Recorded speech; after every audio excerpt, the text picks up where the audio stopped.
आपने यह चौपाई तो सुनी ही होगी। चारों जुग प्रताप तुम्हारा, है प्रसिद्ध जगत उजियारा। संकट कटे मिटे सब पीरा, जो सुमरे हनुमत बलबीरा। अंत काल रघुवर उरजाई, जहाँ जन्म हरि भक्त कहाई। और देवता चित्त न धरई, हनुमत से ही सर्व सुख करई। अर्थात चारों युगों में हनुमान जी के ही प्रताप से उजियारा होता है। हनुमान जी को छोड़कर और किसी देवता को चित्त धारण करने की आवश्यकता नहीं है, क्योंकि आज भी हनुमान जी धरती पर हमारे बीच सशरीर मौजूद हैं। हनुमान जी इस कलयुग में सबसे ज्यादा जागृत और साक्षात हैं। कलयुग में हनुमान जी की भक्ति ही लोगों का उद्धार कर सकती है, लोगों को दुख और संकटों से बचा सकती है। आज के समय में बहुत से लोग बाबाओं, ज्योतिष और तांत्रिकों के चक्कर में भटकते हैं, क्योंकि वह हनुमान जी की भक्ति शक्ति को नहीं पहचानते। ऐसे भटकते हुए लोगों का राम ही भला करे। परंतु अब बात आती है हनुमान जी की, वह कहाँ है? रामायण के बाद हनुमान जी कहाँ गए? तो आइए इस संदर्भ में जानते हैं। इस विषय में तुलसीदास जी कहते हैं, यत्र तत्र रघुनाथ कीर्तन तत्र कृत मस्तकांजलि। अर्थात कलयुग में जहाँ जहाँ भगवान श्री राम की कथा कीर्तन इत्यादि होती है, वहाँ वहाँ हनुमान जी गुप्त रूप से विराजमान रहते हैं। माता सीता के वचनों के अनुसार, अजर अमर गुण निधि सुत होऊ, करहु बहुत रघुनायक छहाऊ। यदि कोई मनुष्य पूर्ण श्रद्धा और विश्वास से इनका अक्षय ग्रहण कर ले, तो तुलसीदास जी की तरह ही भक्ति से वह हनुमान और राम दर्शन कर सकता है।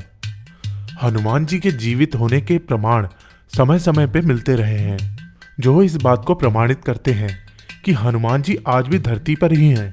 और 16वीं सदी के महान संत कवि तुलसीदास जी को भी हनुमान जी की कृपा से ही राम जी के दर्शन हुए थे। यह कथा बड़ी प्रचलित है कि हनुमान जी ने तुलसीदास जी को कहा था कि राम और लक्ष्मण चित्रकूट में नियमित रूप से आते रहते हैं।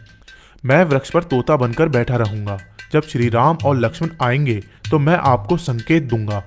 हनुमान जी के आज्ञा के अनुसार तुलसीदास जी चित्रकूट घाट में बैठ गए और सभी आने जाने वालों को चंदन लगाने लगे।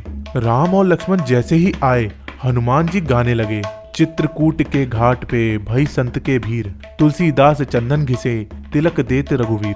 हनुमान जी के ये वचन सुनते ही तुलसीदास जी प्रभु राम और लक्ष्मण को निहारने लगे। इस प्रकार तुलसीदास जी को राम जी के दर्शन हुए। प्रिय दर्शकों, माना जाता है कि हनुमान जी कलयुग में गंधमादक पर्वत में निवास करते हैं। ऐसा श्रीमद् भगवत गीता में वर्णन है। उल्लेखनीय है कि पांडव अपने अज्ञात वनवास के समय गंधमादक पर्वत के पास पहुंचे थे, जो कि हिमालय पर स्थित है। इसी से जुड़ी आपने यह कथा सुनी होगी कि एक बार भीम गंधमादक पर्वत पहुंचे थे, जहां उन्होंने हनुमान जी को लेटा हुआ पाया और उनकी पूंछ हटाने का प्रयास किया। इसी से उनका घमंड चूर चूर हो गया था। गंधमादक पर्वत का उल्लेख कई पौराणिक हिंदू धर्म ग्रंथों में हुआ है।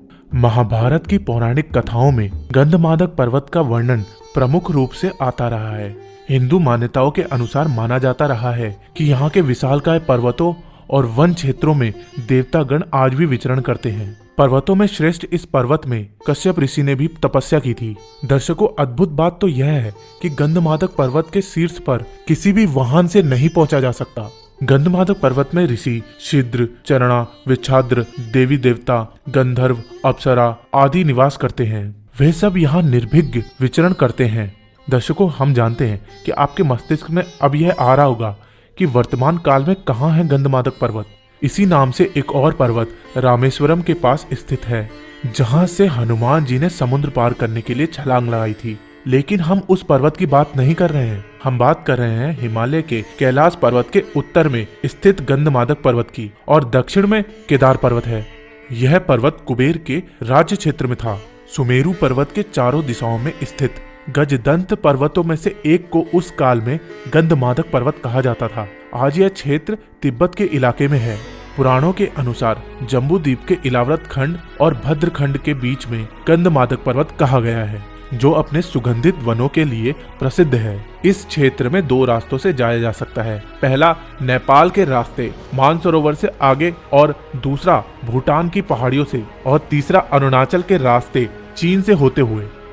संभवतः महाभारत काल में अर्जुन ने असम के एक तीर्थ में जब हनुमान जी से भेंट की थी, तो इसका अर्थ है हनुमान जी भूटान या अरुणाचल के रास्ते ही असम तीर्थ में आए होंगे। और चीन के रास्ते होते हुए ही हनुमान जी गंधमादक पर्वत पहुंचे होंगे। इसी कारण चीन के लोग भी आज के समय में मंकी किंग नामक एक हनुमान जी के तरह दिखने वाले दिव्य पुरुष को मानते हैं। तो संभवतः हो सकता है कि वह हनुमान जी ही थे जिन्हें वह मंकी किंग मानते हैं। प्रिय दर्शकों, कलयुग में भी ऐसी घटनाएं होती रही हैं जिसके कारण हम मनुष्यों को यह पता चला है कि सच में हनुमान जी गंधमादक पर्वत में ही निवास करते हैं। अब हम आपको हनुमान जी की उस दुर्लभ तस्वीर के बारे में बता रहे हैं जिसके बारे में कहा जाता है कि मानसरोवर की यात्रा के दौरान एक भक्त ने उनकी फोटो अपने कैमरे में कैद कर ली थी। हालांकि इसके बाद उस मनुष्य के प्राण चले गए थे। तो आइए संपूर्ण विवरण जानते हैं। इस घटना के बारे में कहा जाता है कि 3 दोस्त मानसरोवर की यात्रा पर निकले थे। इनमें से एक हनुमान जी का बहुत बड़ा भक्त था। वे हमेशा से हनुमान जी की आराधना करता था। उसे इस बात को जानने की जिज्ञासा भी थी कि हनुमान जी का स्वरूप है कैसा, और उसकी मानसरोवर यात्रा का उद्देश्य ही हनुमान जी को खोजना था। बताया जाता है कि कई दिनों की यात्रा के बाद वह मानसरोवर तालाब के पास पहुँचे। उनमें से एक को 2 पैरों में चलता हुआ एक लंगूर दिखाई पड़ा। पहले तो उन्होंने सोचा कि वह हिम मानव यानी यति है, और उन्होंने जिज्ञासा में आकर उसकी तस्वीर खींचने की कोशिश की और उसका पीछा किया। तीनों दोस्त उस आकृति को खोजने लगे लेकिन उस तक पहुंच नहीं पाए। इसके बाद उन्होंने उस हिम मानव को ढूंढने की यात्रा शुरू कर दी। उनके तीसरे दोस्त यानी उस हनुमान भक्त को एक गुफा में से आती हुई रोशनी दिखी। वह अपना कैमरा उठाए उस जगह चल पड़ा और उसने देखा कि एक आकृति, एक बंदर रूपी आकृति उसके सामने बैठी है और उसके हाथ में एक ग्रंथ है और जिसे वह पढ़ रहा था। अचानक से उसका मस्तिष्क झन्ना उठा। वह तुरंत ही हाथ जोड़कर नतमस्तक हो गया। वह तुरंत ही समझ गया कि यह और कोई नहीं, स्वयं हनुमान है। उसने तुरंत अपना कैमरा निकाला और यह दुर्लभ तस्वीर ले ली। हालांकि उसके बाद क्षण भर में उसके प्राण निकल गए। उसके दोस्त उसको ढूंढते हुए उस गुफा तक पहुंचे। अगले दिन सुबह वह मूर्छित उस कैंप में मिला। डॉक्टर ने घोषित कर दिया कि इसकी मृत्यु हो चुकी है। परंतु कुछ समय बाद उसके दोस्तों ने उसका कैमरे की रील डेवलप करवाई। तब उन्हें ज्ञात हुआ कि उसने मरते समय एक तस्वीर ली। उन्होंने जब वह तस्वीर देखी तो वह हैरान हो गए, जिसमें हनुमान जी की एक तस्वीर सामने आई। इस फोटो में वह ग्रंथ पढ़ते हुए दिखाई दे रहे हैं। यह ग्रंथ और कोई नहीं बल्कि रामायण है। तो प्रिय दर्शकों, यह है हनुमान जी के धरती पे होने का सबूत। दर्शकों, हो सकता है आने वाले समय में हम हनुमान जी को साक्षात देख पाएं। हम अंत में आप सभी से यही निवेदन करेंगे कि अगर आपको हमारी यह वीडियो अच्छी लगी तो प्लीज लाइक, शेयर और कमेंट करें।